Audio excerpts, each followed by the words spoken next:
I support. Thank you very much, Majority Leader. Honorable members, the next opportunity goes to the Honorable Robert Mbui, member for Kaviani. Thank you, Madam Speaker, for this opportunity. I think, Madam Speaker, this idea of the Open University of Kenya is very timely. I think it's listening to what is happening and noting that Kenya has spent so much money on distant learning and e-learning from outside there. It's a shock that this was not done ages ago. But nevertheless, the importance of education cannot be gainsaid. It's really an important thing, and especially higher education, Madam Speaker. Now, Madam Speaker, if you look at the history of our education in this country, and I'll just talk about the time when I was at the university, things were very different from what is happening now. I remember at the university, we were actually paid by the government. We used to receive about 5,040 shillings every semester. Madam Speaker, we were accommodated by the University Students Accommodation Board. All students were accommodated, we were fed, we actually benefited a lot, and the government was taking the issue of education very, very seriously. But Madam Speaker, if you look at the situation today, the current situation is that university students, their parents have to raise money to pay for them fees. The cost of living in the university hostels is too high. So what is happening is that a lot of them, you probably will be living in the nearby estates, and those are the places where they end up getting involved in drugs and alcohol abuse. Madam Speaker, you know that the cost of living is so high that even those students in the university, they hardly can afford food.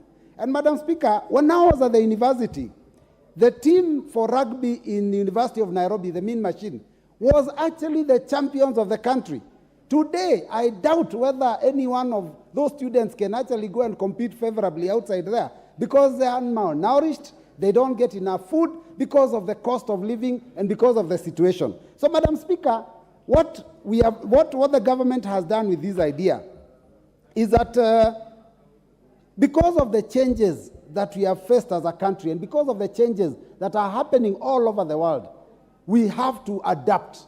And Madam Speaker, what are the changes that we have gone through that make us have to go to e-learning and distant learning? One, of course, is that a lot of money has been spent by Kenyans pursuing higher education. They can't afford to do it in our local universities because of the cost. So they've gone and spent a lot of money outside there. So when we do that for ourselves, then we will be saving money for the country.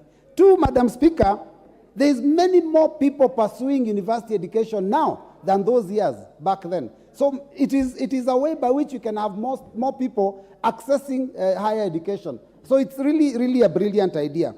Of course, Madam Speaker, not to forget that in 2020, we were hit by a disease called COVID-19, which unfortunately forced us to shut down our learning institutions. Now with e-learning, with distant learning, with that concept, education can continue even when we have such life-threatening diseases. So, Madam Speaker, it's really, in my opinion, I think it's really a game changer. But, Madam Speaker, I have one major concern. Much as I support this, my concern is about integrity in the education sector in this country. Madam Speaker, every year we have exams, proper exams, national exams in primary school, in secondary school. And Madam Speaker, almost every year there are cases, rampant cases of exam cheating. And these are people that are frisked before they walk into the exam room. Those exam papers are kept in a store under lock and key in a police station. But still somehow, we still manage to have cases where people have stolen the exam. Some schools are benefiting from the stolen exams. So I'm asking myself, even as we support this, how sure are we that those students that will be online learning and doing exams are the ones that will be getting the certification, Madam Speaker? That is one thing we must figure out to sort out, because as a country, we really do have a problem of integrity. And we must make sure that as we do this noble idea, we introduce systems to make sure that those that are registered in those